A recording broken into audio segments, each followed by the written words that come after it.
রাধে রাধে, সবাই কেমন আছো? আশা করি প্রত্যেকে খুব ভালো আছো। মিঠা ব্লগে স্বাগত জানিয়ে আজকে ব্লগটা শুরু করছি।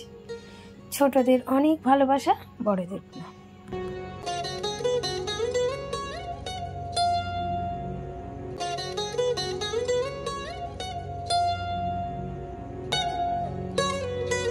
এখন প্রায় ওই 6টা মতো বাজে। সমুদ্রের পাড় থেকে গিয়ে চেঞ্জ করে বেরিয়ে পড়লাম ঘুরতে। আর বাইরে ঘুরতে যাওয়া মানে তো রুমে থাকা না, ঘুরতে বেরোনো। তো আমরাও সেই মতো বেরিয়ে পড়লাম রেডি হয়ে সবাই মিলে। যাই একটু সমুদ্রের পাড়ে ঘোরা, খাওয়া দাওয়া আর মজা করা।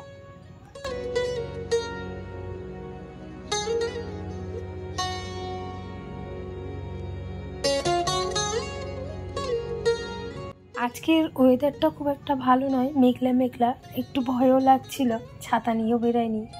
যাই হোক, যা হবে দেখা যাবে, আগে তো ঘুরতে তো বেরিয়ে যায়।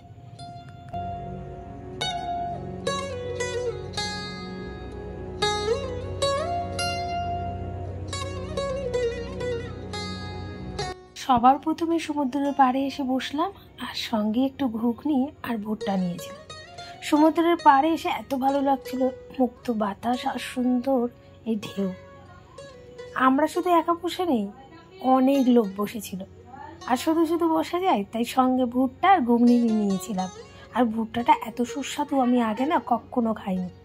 আমি না খেলে জানতেই পারতাম না যে ভুট্টা এত সুন্দর খেতে লাগে। আগে অবশ্য খেয়েছি, কিন্তু এরকম সুস্বাদু ভুট্টা আমি প্রথম খেয়েছি।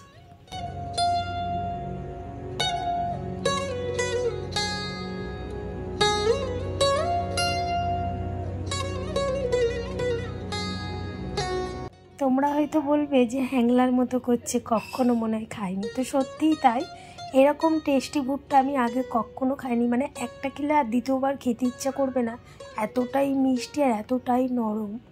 সিদ্ধ করাও নয়, একদম কচি ভুট্টা, কিন্তু দেখে মনে হচ্ছিল অনেকটাই পাকা। আর তোমরা যারা দীঘায় গেছো কিংবা যাবে, তারা কিন্তু অবশ্যই ওখানকার ভুট্টা খেয়ে দেখো, খুব স্বাদ।